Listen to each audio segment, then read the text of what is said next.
Hermanos, antes de pedirles que abran sus Biblias de nuevo en Romanos, capítulo 11, quería dar las gracias en nombre mío y en nombre de mi esposa por aquellos que han estado orando por su salud. Mi esposa, como fue avisado la semana pasada, fue operada de 2 hernias abdominales, por lo cual la recuperación ha sido dolorosa, pero gracias al Señor que vivimos en una época donde existen los analgésicos y ella ha estado progresando poco a poco. Gracias por los que les han mandado notas a ella y a mí, gracias por algunas hermanas que han llevado comida a la casa. Gracias por todas sus muestras de amor. Bien, quisiera por favor pedirles de nuevo que vayan a Romanos 11 y vamos a pedir al Señor una vez más que se apiade de nosotros y que en el día de hoy su palabra caiga como rocío de la mañana en nuestros corazones. Vamos a orar. Oh Padre bueno, es tan dulce alabar tu nombre y recordar que el Cordero es digno y recordar que tú reinas. Oh Señor, los hombres gritan, levantan sus manos contra ti, pero no hay ejército que pueda darte un golpe de estado.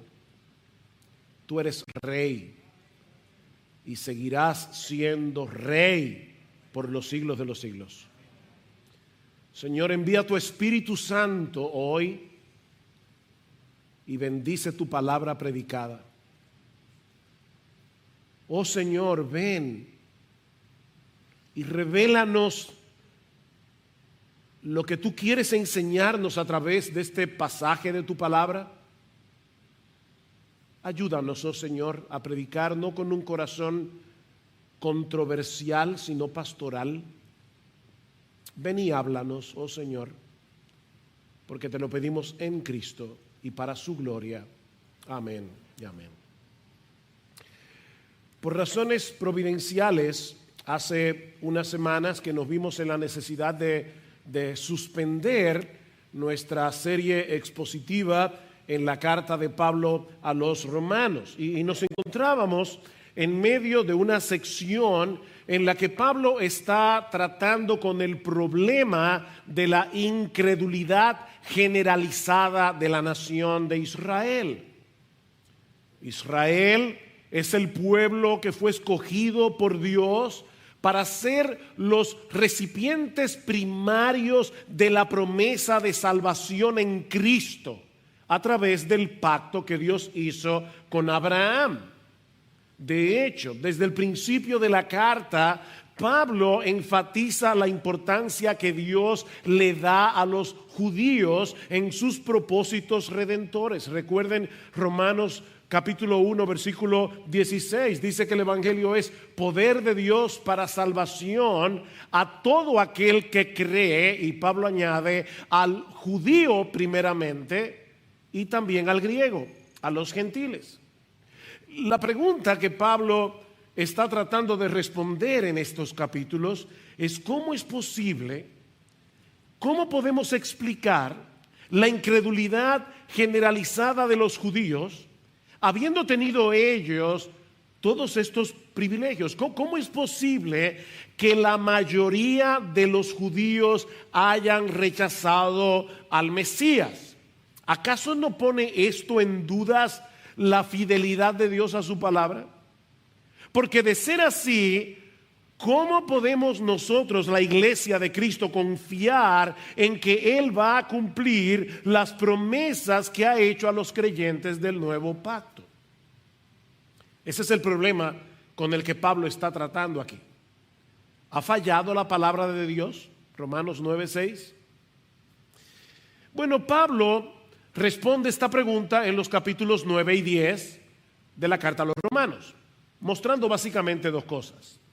En primer lugar, que desde el inicio de la historia, Dios hizo una distinción entre el Israel nacional todos los descendientes físicos de Abraham, y el Israel espiritual, aquellos que fueron escogidos por Dios únicamente por gracia. Vayan a Romanos una vez más, capítulo 9, versículo 6. Hay un Israel dentro de Israel, y ese Israel espiritual es el recipiente primario de las promesas de Dios. Dice Pablo, pero versículo 6, Romanos 9, pero no es que la palabra de Dios haya fallado, porque no todos los descendientes de Israel son Israel, ni son todos hijos por ser descendientes de Abraham, sino que por Isaac será llamada tu descendencia. Y ahora Pablo explica, esto es, no son los hijos de la carne, los biológicos, los que tienen el ADN de Abraham, los que son hijos de Dios, sino los que son hijos de la promesa son considerados como descendientes. Y Pablo dice que nosotros los gentiles en Gálatas capítulo 4 somos hijos de la promesa también. Y ese es precisamente el segundo argumento de Pablo, que la incredulidad generalizada de Israel había sido profetizada en el Antiguo Testamento, así como la inclusión masiva de los gentiles en el plan de salvación. No fue que los judíos mataron a Cristo y entonces Dios tuvo que sacar debajo de la manga un plan B. Mis hermanos, este siempre fue el plan A de Dios. Vean Romanos capítulo 10, versículo 19. Y añado, pregunta Pablo, ¿acaso Israel no sabía que eso iba a pasar? Que los gentiles iban a ser incluidos en primer lugar. Moisés dice, yo os provocaré a celos con un pueblo que no es pueblo. Nosotros, mis hermanos, con un pueblo sin entendimiento os provocaré a ira. E Isaías es muy osado y dice, fui hallado por los que no me buscaban. Nosotros otra vez, me manifesté a los que no preguntaban por mí. Pero en cuanto a Israel dice, todo el día he extendido mis manos a un pueblo desobediente y rebelde. De manera que el factor decisivo de la salvación no es la raza, es la gracia. El factor decisivo de la salvación es la gracia de Dios. Nadie se va a salvar por ser un descendiente físico de Abraham, sino por haber puesto su fe en el Señor Jesucristo. Ahora, eso levanta una pregunta con la que Pablo va a tratar ahora a través del capítulo 11. Y vemos la pregunta en el versículo 1 del capítulo 11. Digo entonces, ¿acaso ha desechado Dios a su pueblo? ¿Ven el punto ahora? Lo que Pablo está preguntando es si el rechazo generalizado de los israelitas es una prueba de que Dios se haya olvidado completamente de la promesa que le hizo en el pacto a los descendientes físicos de Abraham. Más adelante, en el versículo 11, Pablo hace una pregunta similar. Digo entonces, ¿acaso tropezaron para caer? La Nueva Versión Internacional traduce esta pregunta, ¿acaso tropezaron para no volver a levantarse? Y en ambas ocasiones Pablo responde, de ningún modo. De ningún modo. El hecho de que Israel haya rechazado al Mesías no ha provocado un rechazo absoluto de parte de Dios hacia ellos. Y eso es lo que Pablo va a demostrar en los versículos 1 al 32 que vamos a considerar en esta mañana. Un hermano que estaba recientemente en casa me preguntaba, pastor, yo no sé cómo es que usted va a exponer Romanos 11, 1 al 32 en un solo sermón. Y si no me acuerdo mal, me dijo, hasta me tiene nervioso. No se preocupen, hermanos, yo no voy a estar aquí 3-4 horas exponiendo este pasaje, pero yo he preferido en esta mañana ayudarlos a ver el bosque en vez de ir contemplando cada árbol en particular. En otras palabras, yo creo que es mejor que veamos el panorama completo antes que detenernos en cada versículo del pasaje. Ahora, antes de considerar el contenido de esta sección de la carta, es pertinente hacer una aclaración, porque yo sé, mis hermanos, estoy consciente de que muchos que me van a estar escuchando hoy, no solamente aquí, sino también a través de la internet, probablemente tengan ciertos prejuicios. Así que déjenme aclarar esto de entrada. Muchos buenos creyentes a quienes yo amo y admiro, entienden que al final de esta era evangélica habrá una conversión masiva de israelitas previo a la segunda venida de Cristo o relacionada de alguna forma con ese evento. Y el texto clave que ellos usan para probarlo es precisamente el capítulo 11 de Romanos. Bueno, yo quiero decir de entrada, y de verdad, hermanos, con todo respeto, mi deseo en esta mañana no es entrar en polémicas innecesarias, pero yo difiero, y muchos otros, de esa interpretación. Y yo creo más bien que Pablo se está refiriendo en este capítulo a lo que Dios ha estado haciendo con los israelitas escogidos a lo largo de toda la historia. Yo no creo que Pablo está pensando en el futuro, sino en su presente y por ende en nuestro presente. Voy a repetir eso otra vez, hermanos, porque es la clave para entender este mensaje.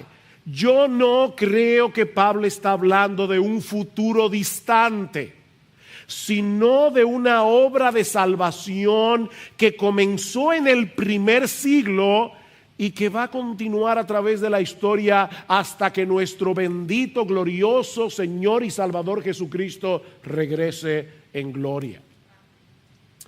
Podemos dividir la respuesta de Pablo en este pasaje en tres partes.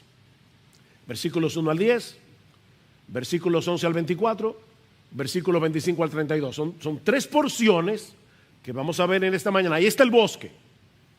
Bien, primera parte de la respuesta de Pablo es que por más generalizada que sea la incredulidad de los judíos, Dios siempre se ha reservado un remanente escogido por gracia. De hecho, la palabra remanente ya ha aparecido más de una vez en esta porción de la carta. Y para aquellos que no entienden o no están familiarizados con esta palabra, un remanente es una parte de un todo. Una parte, es como que tengamos aquí 5,000 personas y el remanente serían unos 15, 20, 30, no sé cuántos, pero es una parte de un todo, es lo que queda de algo. Ese es el remanente. Vean el versículo 1 otra vez. Y vayan viendo el argumento de Pablo. Digo entonces, ¿acaso ha desechado Dios a su pueblo? De ningún modo, porque yo también soy israelita, descendiente de Abraham, de la tribu de Benjamín. La conversión de Pablo era una prueba tangible de que Dios no había rechazado completamente a su pueblo. ¿Por qué? Porque él era judío. Él era judío de nacimiento, descendiente de Abraham, de la tribu de Benjamín. Él era parte de ese remanente que Dios había prometido salvar de la nación de Israel, a pesar de la generalizada incredulidad de los judíos. Y para mostrar que su caso no era único, ahora Pablo hace una comparación con lo que estaba sucediendo en el tiempo de Elías en la nación de Israel. Vean el versículo 2. Dios no ha desechado a su pueblo al cual conoció con anterioridad. Y esa palabra se usa en Romanos 8 para hablar de la elección divina. Dios ha amado a su pueblo elegido. ¿O no sabéis lo que dice la Escritura en el pasaje sobre Elías? ¿Cómo suplica a Dios contra Israel? Señor, han dado muerte a tus profetas, han derribado a tus altares, y solo yo he quedado y atentan contra mi vida.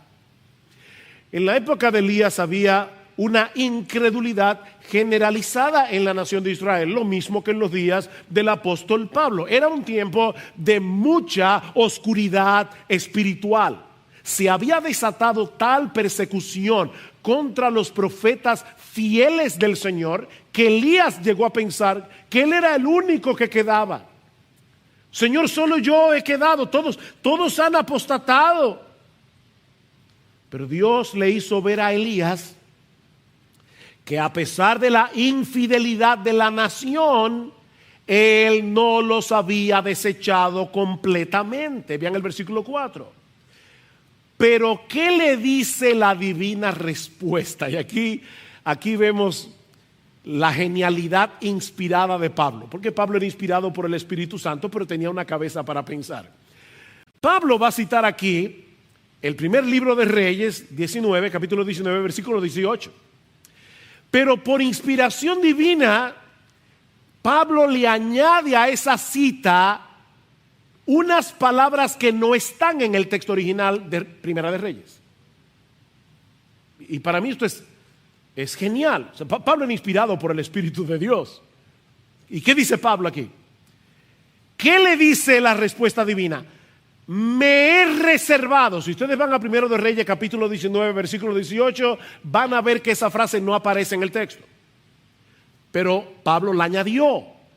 Me he reservado 7,000 hombres que no han doblado rodillas a Baal. ¿Por qué Pablo añadió estas palabras? Para probar que es Dios el que ha decidido reservarse un remanente escogido por gracia. No es que estos 7,000 eran mejores que los demás israelitas. Es que Dios decidió que el endurecimiento de Israel en esa época no fuera completo. Fue una decisión soberana de Dios. Versículo 5. Y de la misma manera también ha quedado, ¿cuándo, mis hermanos? En el tiempo presente, no en la segunda venida de Cristo, en el tiempo presente, un remanente conforme a la elección de Dios. Noten, mis amados hermanos, que Pablo no está haciendo ninguna referencia a una obra extraordinaria de conversión masiva de los judíos antes de la venida del Señor. Él está hablando de algo que estaba sucediendo en ese mismo momento, en el tiempo presente. Al igual que en los días de Elías, Dios se había reservado un remanente escogido por gracia. Eso no tiene nada que ver con ningún mérito personal en la persona elegida, sino en la pura misericordia del Señor. Versículo 6, pero si es por gracia, ya no es a base de obras. De otra manera, la gracia ya no es gracia, y si por obras, ya no es gracia. De otra manera, la obra ya no es obra. Eso suena extraño para nosotros, parece como una especie de trabalenguas bíblico. Pero lo que Pablo está diciendo es muy simple, muy simple. Pablo quiere dejar claro que la salvación de los pecadores no depende en absoluto de nuestras obras, porque de ser así no sería por gracia. La gracia y las obras son mutuamente excluyentes. Si es por obras, entonces la salvación no es por gracia. Y si es por gracia, entonces la salvación no depende de ti ni de mí. Es por gracia, no por obras. Mira, mi amigo, déjame decirte algo, para ponértelo en palabras más sencillas. Hasta que no reconozcas tu impotencia y tu miseria delante de Dios, tú no estás listo para recibir su misericordia. La misericordia de Dios es para los miserables. Hasta que no reconozcas tu impotencia, hasta que no reconozcas tu miseria, tú no estás listo para recibir por fe la misericordia de Dios. Recuerden, mis hermanos, que ese era el problema de los israelitas y de paso de todos los religiosos del mundo. Como dice Pablo en Romanos capítulo 10, versículo 3, dice: ellos desecharon la justicia que Dios les estaba regalando en Cristo para alcanzar una justicia personal a través de su esfuerzo. Ellos quieren llegar al cielo, como hemos dicho muchas veces, manejando un camión que dice mi propio esfuerzo. Pero en ese camión nadie va a llegar al cielo. Es por gracia. Ahora bien, dentro de esa masa de gente soberbia y orgullosa, Dios soberanamente escogió a algunos para salvación, mientras que a otros los endureció. Vean el versículo 8, tal como está escrito. Esto estaba profetizado. Dios les dio un espíritu de estupor, ojos con que no ven y oídos con que no oyen hasta el día de hoy. David dice: su banquete se convierte en lazo y en trampa y en piedra de tropiezo y en retribución para ellos. Oscurezcanse sus ojos para que no puedan ver, y dobla sus espaldas para siempre. De manera, mis hermanos, que el argumento de Pablo en esta primera parte de su respuesta no tiene nada que ver con una conversión masiva de israelitas en el futuro. Espero que lo hayan podido ver. Sino con lo que Dios estaba haciendo a favor de ese remanente escogido por gracia en ese momento histórico durante el primer siglo, cuando Pablo estaba escribiendo esta carta a los romanos. La segunda parte de su respuesta se encuentra en los versículos 11 al 24, donde Pablo nos demuestra la manera como Dios ha estado salvando a judíos y a gentiles, usando a unos y a otros para cumplir sus propósitos soberanos. Versículo 11. Digo entonces, ¿acaso tropezaron para caer? De ningún modo, pero por su transgresión ha venido la salvación a los gentiles para causarles celos.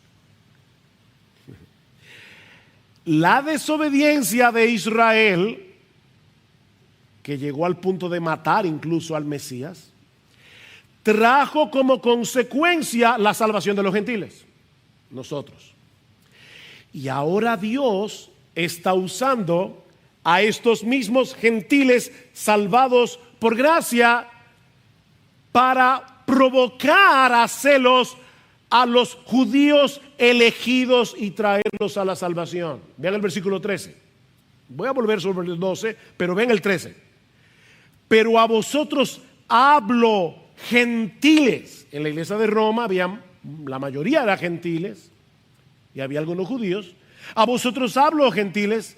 Entonces, puesto que yo soy apóstol de los gentiles, honro mi ministerio si en alguna manera puedo, tiempo presente, causar celos a mis compatriotas y salvar a algunos de ellos. Mis hermanos, Pablo está describiendo aquí el sorprendente movimiento de la gracia de Dios, que alguien ha comparado con el vaivén de las olas del mar. Aquí viene la ola de la gracia, choca con la pared del rechazo de los judíos, y entonces esa ola baña la costa de los gentiles. Traten de imaginar esto. Viene la ola de la gracia, choca contra la pared del rechazo de Israel, y entonces esas aguas vienen a caer en las costas de los gentiles. Pero ese no es el fin de la historia para los judíos. Mis hermanos, ¿qué pasa cuando en el mar hay una pared que puede ser hecha por el hombre o puede ser una pared de roca, y el agua con fuerza comienza a golpear y a golpear y a golpear? ¿Qué pasa, hermanos? Que va erosionando la pared la va craqueando. Yo no sé cómo usar una palabra más bonita, pero se va, ¿cómo se diría? Craqueando, se va erosionando, se va haciendo grietas en esa pared hasta que probablemente se caiga.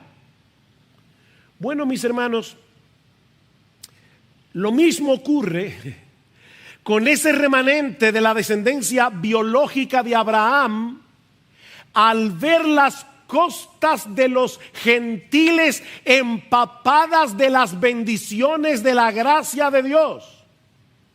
Dios ha estado haciendo su obra a través de ese vaivén de las olas de su gracia para salvar a los gentiles y luego salvar a los judíos.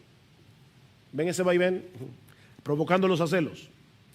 Ahora, de nuevo, mis hermanos, noten que Pablo no está hablando de algo que va a suceder en el futuro. Él está hablando de algo que estaba ocurriendo en ese mismo momento, porque Pablo ve su propio ministerio como parte del proceso. Dice, yo honro mi ministerio porque yo quiero de alguna forma provocar a celos a mis compatriotas. Él no está pensando en la segunda venida de Cristo. Él está pensando en lo que estaba sucediendo en el primer siglo con su propio ministerio. De hecho, eso se ve claramente al final del capítulo. Así que voy a saltar al versículo 30. Y los que tienen aquí la Biblia Reina Valera, escuchen la traducción de la Biblia de las Américas, porque hay un ahora que le falta a la Reina Valera y que es importante. Escuchen lo que dice Pablo, versículo 30 de Romanos 11. Pues así como vosotros los gentiles en otro tiempo fuisteis desobedientes a Dios, pero ahora se os ha mostrado misericordia por razón de la desobediencia de ellos, así también ahora estos han sido los judíos desobedientes, para que por la misericordia mostrada a vosotros, también a ellos ahora les sea mostrada misericordia. Mis hermanos, este texto no puede ser más claro. Ese texto no puede ser más claro. De hecho, eso es lo que mueve a Pablo a decir en el versículo 33, oh profundidad de las riquezas, de la sabiduría y del conocimiento de Dios. ¿A quién se le hubiera ocurrido semejante plan de salvación? Oh profundidad. Mis hermanos, en la sabiduría de Dios, Él usa la desobediencia de unos para traer salvación a unos y a otros. Versículo 32 de Romanos 11. Porque Dios ha encerrado a todos en desobediencia para mostrar misericordia a todos. ¿A quién se le ocurre un plan así? Oh, la sabiduría de Dios. Y es a través de ese proceso, es a través de ese vaivén de las olas de la gracia que Dios va a salvar a todo el remanente de los descendientes físicos de Abraham, escogidos por gracia. Versículo 12. Y si su transgresión es riqueza para el mundo y su fracaso es riqueza para los gentiles, ¿cuánto más será su plenitud cuando todos los judíos escogidos finalmente se conviertan? Pero noten una vez más que Pablo está viendo su propio ministerio como un instrumento usado por Dios para llevar a cabo ese proceso y traer vida a los judíos. Versículo 15, porque si el excluirlos a ellos es la reconciliación del mundo, ¿qué será su admisión sino vida de entre los muertos? Dios está dándole vida a ese valle de huesos secos que Ezequiel vio en el capítulo 37 de su libro. Y lo está haciendo provocándolos a celos por medio de los gentiles.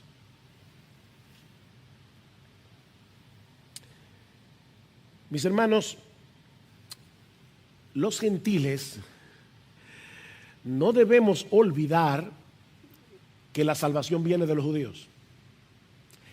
Y la razón por la que Pablo está haciendo énfasis en esto es por lo que vamos a ver en el capítulo 14 de la carta a los romanos. En Roma habían creyentes gentiles que estaban menospreciando a los judíos. El problema de los fuertes y los débiles, ¿recuerdan? Así que el corazón de Pablo aquí es un corazón pastoral. Él está preparándose para decir a los gentiles: no se sientan ahora orgullosos de su salvación, porque ustedes no son mejores. De hecho, más aún, no olviden nunca que ahora que ustedes son salvos por gracia, están viniendo a ser parte del verdadero Israel, del cual el pacto que Dios hizo con Abraham es la raíz. Vean el versículo 16. Y si el primer pedazo de masa o las primicias son santas, ¿quiénes son las primicias? Abraham, Isaac, Jacob.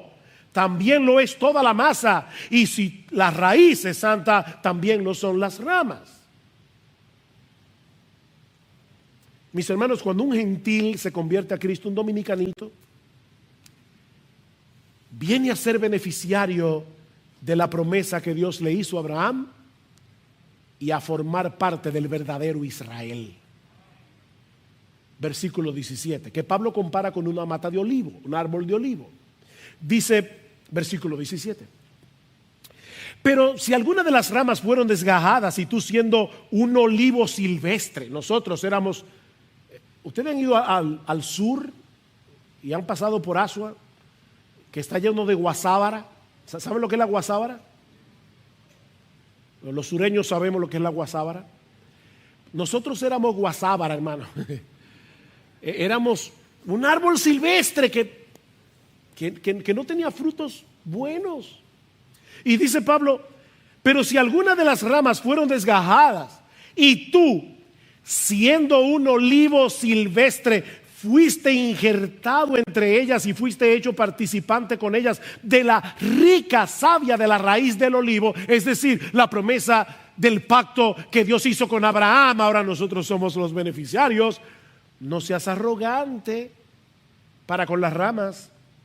Pero si eres arrogante, recuerda que tú no eres el que sustentas la raíz, sino que la raíz es la que te sustenta a ti. Dirás entonces: sí, pero las ramas fueron desgajadas para que yo fuera injertado.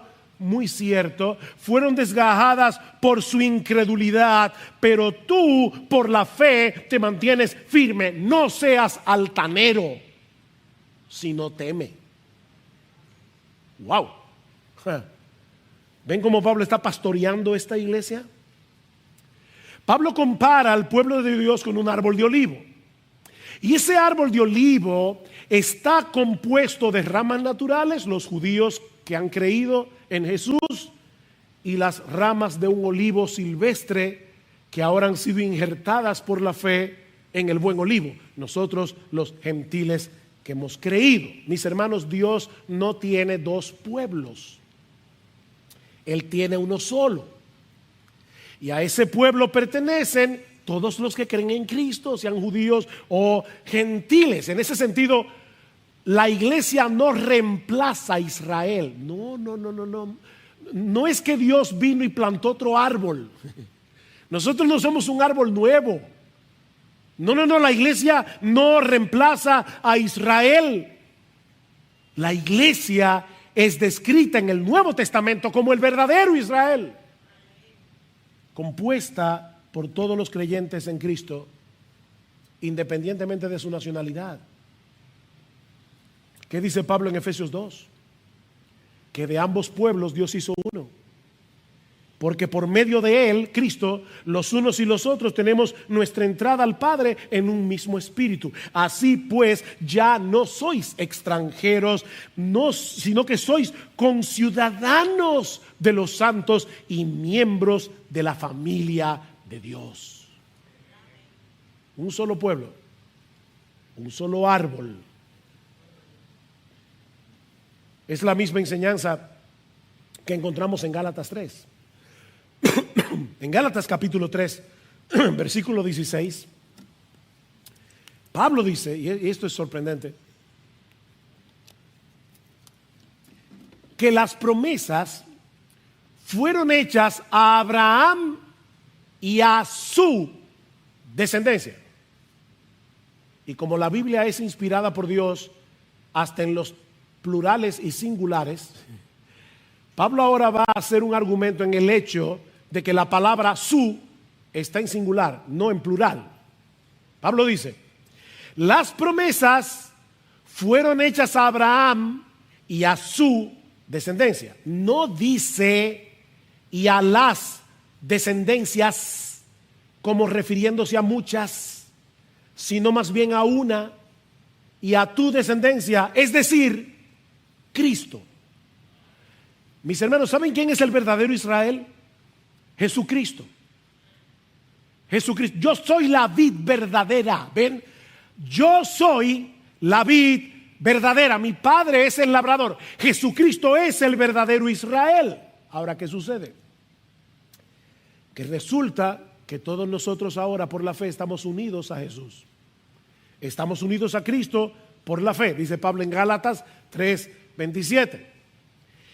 Y debido a nuestra unión con Cristo, dice Pablo al final de Gálatas 3, ahora somos hijos de Dios. Y escuchen, descendencia de Abraham y herederos según la promesa. Wow. Nosotros somos Israel, el verdadero Israel, el árbol de olivo, porque lo que hace la diferencia no es la raza, es la gracia. Es recibir esa gracia por medio de la fe. Fue por falta de fe que muchos judíos fueron desechados, y fue por la fe que los gentiles fueron injertados. Por tanto, los creyentes no tenemos nada de qué gloriarnos, excepto en nuestro Señor Jesucristo. ¿Dónde pues está la jactancia? Pregunta Pablo en Romanos capítulo 3, versículo 27. ¿Dónde está la jactancia? Queda excluida. ¿Por cuál ley? ¿Por la de las obras? No, sino por la ley de la fe. La fe verdadera no deja lugar a la jactancia. ¿Y por qué Pablo está insistiendo en este punto? Bueno, ahora escuchen, dominicanos del siglo XXI, gentiles dominicanos. La razón por la que Pablo está insistiendo en esto es porque si nosotros los gentiles comenzamos a gloriarnos de nuestra condición espiritual, estamos manifestando un peligroso síntoma de incredulidad. Esa arrogancia por ser cristianos, estos impíos que están tratando de despenalizar el aborto, y saben que yo estoy completamente en contra de eso, pero cuidado con el espíritu con que tú ves a esos impíos que están tratando de introducir la ideología de género. ¿Sabes por qué? Porque tal vez si tú no fueras creyente estarías en el Congreso abogando por esas cosas. Tú no eres mejor que nadie. No seas arrogante, porque esa arrogancia es un síntoma de incredulidad. La verdadera fe no tiene nada de qué jactarse. La salvación no es compatible con la jactancia. Así que mi hermano amado, miembro de Iglesia Bíblica, escúchame bien. Si tú estás mirando a los demás por encima del hombro, como si tú tuvieras algún mérito por el hecho de ser cristiano y tener ahora una luz que ellos no tienen, cuidado, mucho cuidado, versículo 21, porque si Dios no perdonó a las ramas naturales, tampoco a ti te perdonará. Mira pues la bondad y la severidad de Dios. Severidad para con los que cayeron, pero para ti bondad de Dios si permaneces en su bondad. De lo contrario, también tú serás cortado. ¿Está enseñando Pablo aquí que un verdadero creyente se puede perder? Por supuesto que no. No, la salvación no se pierde para el que la tiene. Pero un verdadero cristiano se gloría únicamente en Jesucristo. Versículo 23. Y también ellos, si no permanecen en su incredulidad, serán injertados. Pues poderoso es Dios para injertarlos de nuevo, porque si tú fuiste cortado de lo que por naturaleza es un olivo silvestre y contra lo que es natural fuiste injertado en un olivo cultivado, ¿cuánto más estos que son las ramas naturales serán injertados en su propio olivo?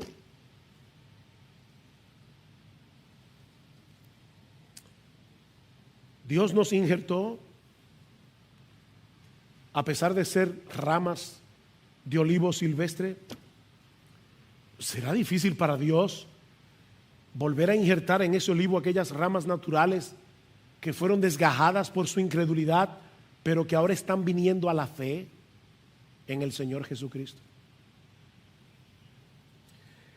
Y noten de nuevo, Pablo no está hablando del futuro.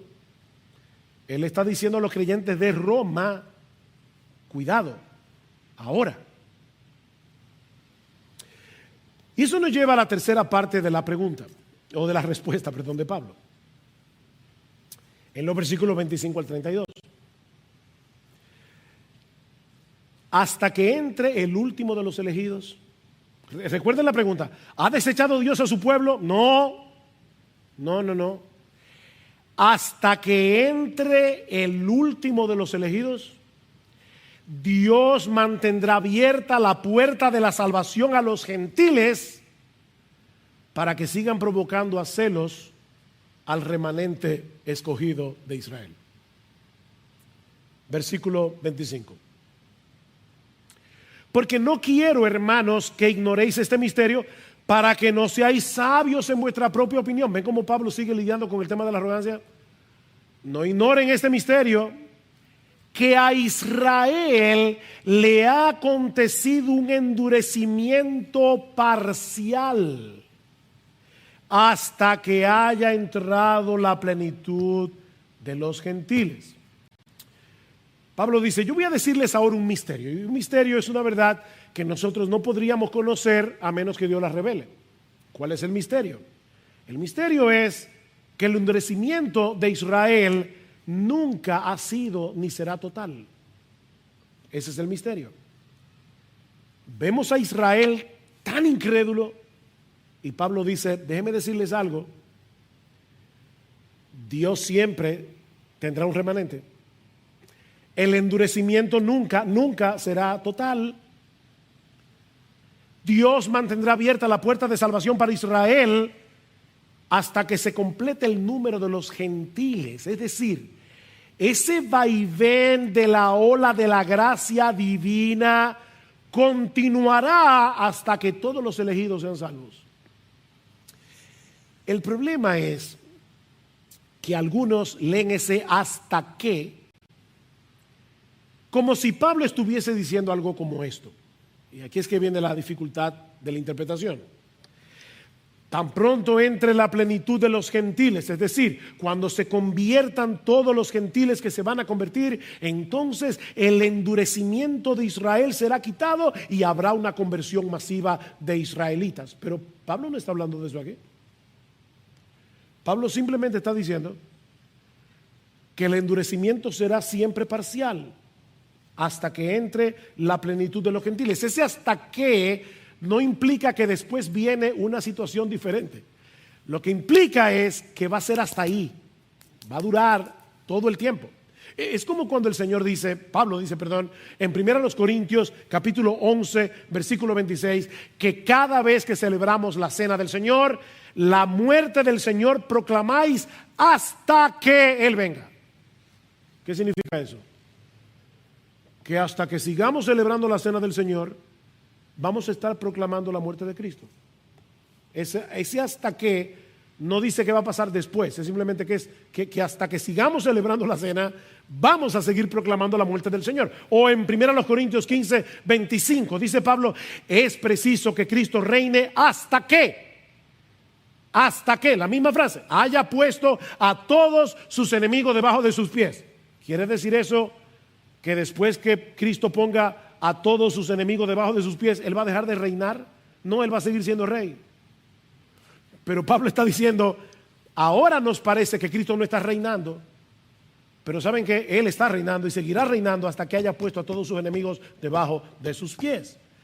De manera que el argumento de Pablo en Romanos 11:25 es que el endurecimiento de Israel siempre será parcial. La puerta de la salvación seguirá estando abierta hasta que el último de los gentiles se salven, y ahí cesará el vaivén de las olas de la gracia de Dios, salvando a unos y a otros. Y es así, versículo 26, como todo Israel será salvo. Otra aclaración gramatical. La Reina Valera del 60 traduce el versículo 26, y luego todo Israel será salvo. Por lo que algunos pueden entender que primero entra la plenitud de los gentiles y luego viene esa conversión masiva de israelitas. No, mis hermanos, la palabra luego en español no siempre indica secuencia de tiempo. ¿Han escuchado la famosa frase del filósofo francés René Descartes, o Descartes, como se escribe en español? Pienso, luego existo. ¿Qué significa eso? Pienso, y porque pienso, yo tengo que existir, porque una persona inexistente no piensa. Entonces el luego no es que yo primero pienso y después existo, no, es que porque pienso, consecuentemente existo. La palabra que Pablo usa, o la frase en Romanos 11:26, aparece 205 veces en el Nuevo Testamento, 205 veces. Y casi invariablemente se debe traducir y así, y de ese modo, y de esa manera. Pablo nos está mostrando aquí cuál es el resultado final de ese movimiento de las olas de la gracia de Dios. El rechazo del Mesías por parte de Israel trajo como consecuencia la salvación de los gentiles, y Dios usa la salvación de los gentiles para provocar a celos a los israelitas y así traer a salvación al remanente escogido. Es de esa manera, dice Pablo, a través de ese sorprendente proceso, que todo Israel será salvo. ¿Ven el punto? Todo Israel. ¿Quién es ese todo Israel? Bueno, puede ser el número total de los judíos que se van a salvar a través de toda la historia. Es decir, la suma de todos los remanentes de todas las edades. Que por cierto, puede ser un número mucho más alto del que tú y yo pensamos. Mucho más alto. Pero puede referirse también a todos los creyentes judíos y gentiles que ahora forman parte del verdadero Israel de Dios del nuevo pacto. Y eso es lo que yo pienso, porque eso concuerda con la ilustración del olivo que Pablo acaba de usar. Pablo está diciendo, hay un solo olivo, déjenme explicarles cómo es que se está formando ese olivo. Rechazo de Israel, salvación de los gentiles, celos del remanente, vienen a salvación, y de esa manera todo Israel será salvo. Mis hermanos, ¿cómo describe Pablo al verdadero judío en Romanos 2:28? Pablo dice, no es judío el que lo es exteriormente, ni la circuncisión es la externa en la carne, sino que es judío el que lo es interiormente, y la circuncisión es la del corazón, por el espíritu, no por la letra, la alabanza del cual no procede de los hombres, sino de Dios. Ese es el verdadero judío. Así que, mis hermanos, las puertas de la salvación permanecerán abiertas de par en par hasta que haya entrado la plenitud de los gentiles y la plenitud de los descendientes físicos de Abraham, que van a creer en Cristo porque Dios lo prometió. Versículo 26. Y de esa manera todo Israel será salvo, tal como está escrito. El libertador vendrá de Sión, apartará la impiedad de Jacob, y este es mi pacto que haré con ellos cuando yo quite sus pecados. Noten, mis amados hermanos, lean con cuidado el texto, que aquí no dice que el libertador vendrá a Sión. Ahí dice que el libertador vendrá de Sión, desde Sión. Pablo no parece estar hablando aquí de la segunda venida de Cristo, sino de la primera. Cuando el Mesías vino de Sión, desde Sión, al asumir una naturaleza humana en el vientre de una israelita para salvar a su pueblo, tal como Dios había prometido en el pacto que hizo con Abraham. ¿Ven el punto? Versículo 28.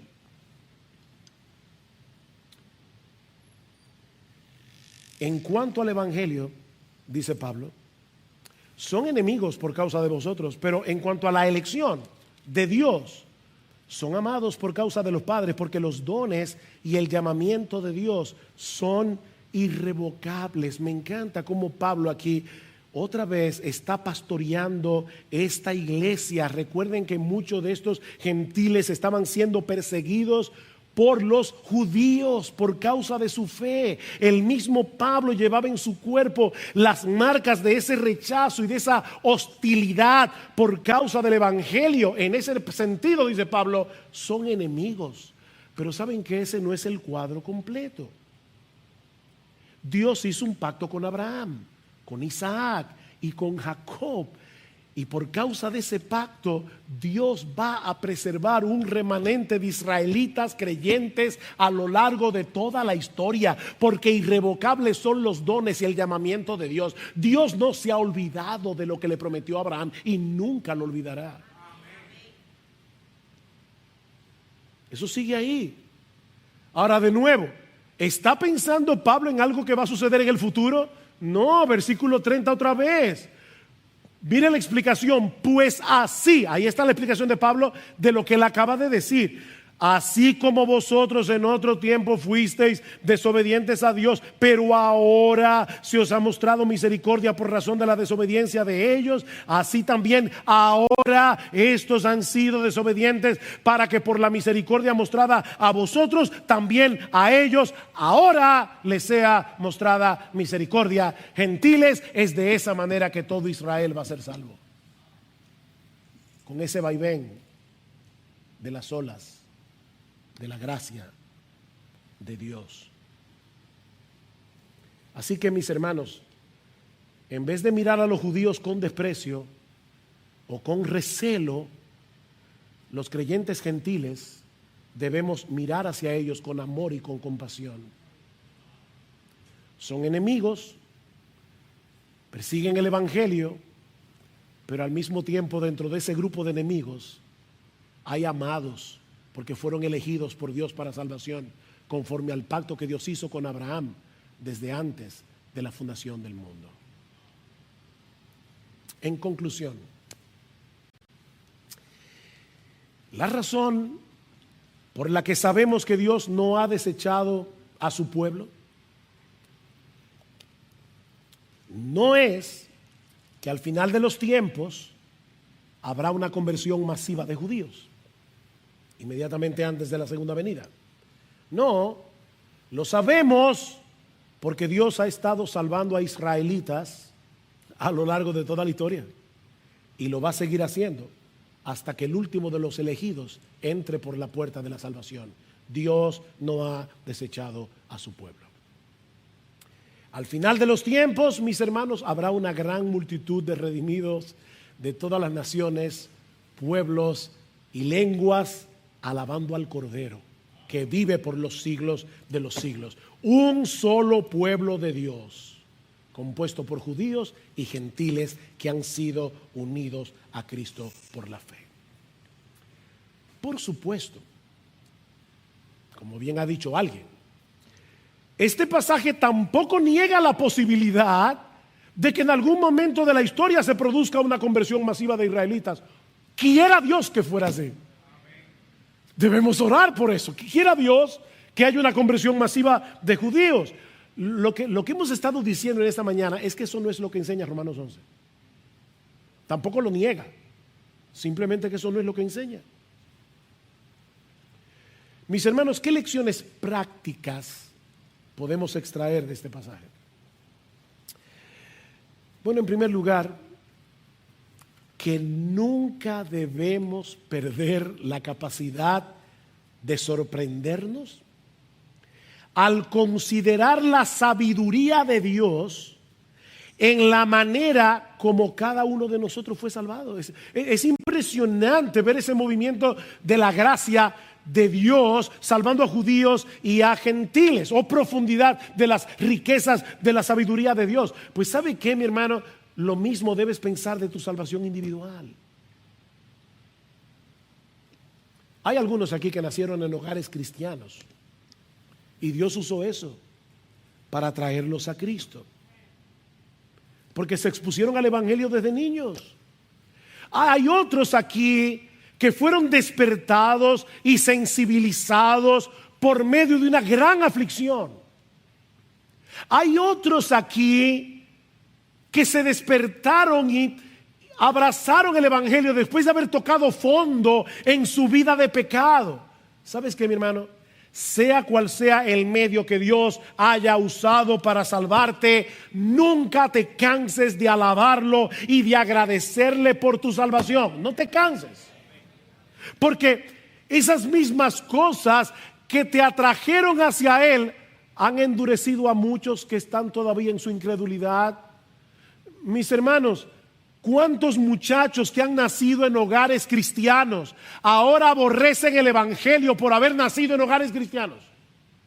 Si tú eres creyente, si tú naciste en un hogar de creyente y ahora estás sentado ahí, mi hermano, dale gracias a Dios. Mi hermana, dale gracias, porque muchos que nacieron en hogares cristianos igual que tú ahora odian el evangelio por haber nacido en un hogar cristiano. Dale gracias a Dios. Bueno, pastores, que lo que yo he vivido en mi casa, mis padres, por ser cristianos precisamente. Sí, mi hermano o joven amigo que estás aquí en esta mañana, los padres cometemos errores, a veces muchos errores. Cuando yo miro hacia atrás y entiendo que muchas veces yo no supe cómo aplicar el evangelio en el que creía para poder criar a mis hijos de una manera apropiada y tratarlos de una manera apropiada, me causa dolor en mi corazón y me causa vergüenza. Yo hubiera querido tener hace 30 años la luz del evangelio que tengo ahora. Sí, joven, puede ser que tus padres, puede ser, no, seguro que tus padres cometieron errores, pero ¿sabes por qué los cometieron? Probablemente, seguramente, por amor a ti. Porque no querían que te perdieras en el mundo. Y es posible, sí, que se les fuera la mano. Lo más seguro se les fue la mano. Pero fue por amor a ti que lo hicieron. Porque no querían verte ser arrojado en las llamas del infierno por los siglos de los siglos. Pero sí cometimos errores. Cometimos errores. Oh, cuántas veces me he arrepentido de mis errores como padre. ¿Cómo quisiera dar vuelta atrás y hacer cosas de otra forma? Pero ya no se puede. Pero esos mismos hogares donde se cometieron errores han producido hijos que han venido a Cristo en arrepentimiento y fe. No era porque eran padres perfectos, es porque Dios en su gracia quiso salvarlos, a pesar de los errores de sus padres. Y gloria a Dios por eso. No dejes de sorprenderte. La semana que viene vamos a ver cómo Pablo irrumpe en una doxología, en una alabanza a Dios cuando piensa en la salvación. Pablo no era un teólogo frío y nosotros no debemos serlos tampoco. Oh, profundidad. Oh, profundidad. Oh, Dios, ¿cómo tú me salvaste a mí? En segundo lugar, aprendemos también que el avance de la obra de Dios en el mundo es mucho mayor de lo que nuestros ojos pueden ver. Elías pensó en un momento que él era el único que permanecía siendo fiel a Dios, pero estaba completamente equivocado. ¿Saben qué, mis hermanos? Si fuéramos capaces de contemplar todo lo que el Señor está haciendo en el mundo a través de la predicación del evangelio, probablemente nos quedaríamos boquiabiertos. ¿Tú sabes lo que está pasando en África ahora mismo con el evangelio? Aún en medio de esta pandemia, busca información que te vas a sorprender. ¿Tú sabes lo que está pasando en China ahora mismo con el evangelio? A nosotros nos parece que el mundo se está secularizando completamente y que dentro de unos años no habrá cristianismo ¿Sabe qué es lo que pasa? Es que nosotros estamos en el patio equivocado. Probablemente. No, Dios está haciendo su obra en el mundo. Más allá de lo que tus ojos pueden ver, lo que nos enseña, en tercer lugar, que debemos seguir predicando el Evangelio. Porque ese es el medio primordial usado por Dios para la salvación de su pueblo escogido. Otra vez, a veces parece que la incredulidad ha ganado tanto terreno que ya no vale la pena predicar. No, mi hermano, eso es mera apariencia. Eso es mera apariencia. Si Dios salvó a Pablo, un perseguidor de la iglesia, Él puede salvar a muchos que hoy están defendiendo la despenalización del aborto, la ideología de género, porque el Evangelio sigue siendo poder de Dios para salvación a todo aquel que cree. No, sigue predicando el Evangelio, mi hermano. El reino de Cristo vencerá. El reino de Cristo vencerá. Es preciso que Él reine hasta que haya puesto a todos sus enemigos por debajo de sus pies. Toda rodilla se doblará y toda lengua confesará que Jesucristo es el Señor. Algunos porque fueron alcanzados por la gracia, otros porque en el día del juicio, antes de ser arrojados en las llamas del infierno, verán el terrible error que cometieron, porque Jesucristo es el Señor.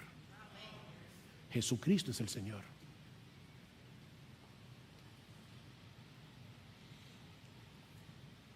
Y eso me lleva a unas últimas palabras a las personas que están aquí sin Cristo. Mi amigo, yo quiero invitarte a reflexionar en lo que dice Pablo en el versículo 22, la bondad y la severidad de Dios. La bondad y la severidad de Dios. Sí, nuestro Dios es infinitamente bueno, pero también es perfectamente santo y perfectamente justo. Y Él no puede tratar el pecado con indiferencia. De hecho, si Dios fuera indiferente al pecado, no fuera bueno. Precisamente porque Él es bueno, Él no es indiferente al pecado. Y el más grande pecado que un hombre puede cometer contra Él es rechazar a su Hijo, nuestro Señor Jesucristo. Es permanecer en incredulidad. Fue por ese pecado que las ramas naturales del buen olivo fueron desgajadas y condenadas. Mi amigo, no hay un pecado más horroroso a los ojos de Dios que el de rechazar a su Hijo, que vino al mundo como hombre a cargar con nuestra culpa. Oh, pero Dios en su bondad te está dando todavía la oportunidad de salvarte. I reach for stars that were too far, chasing shadows in the dark. Every goal I set, every dream I sought, left me with a lesson dearly bought. The echoes of defeat ring loud, and every failure I'm wrapped in a shroud. But in the silence I'll find my song, learning from the trials that went wrong. The echoes call, the shadows loom, but I'll rise from the empty room. In the echoes of defeat I hear the sound of lessons learned and strength profound. Every effort that fell apart left a mark upon my heart. But through the trials I'll find my way. In the echoes of defeat I'll learn to stay.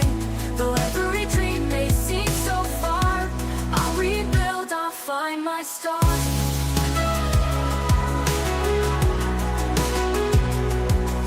The world can be so unforgiving, but in the pain there's a way of living.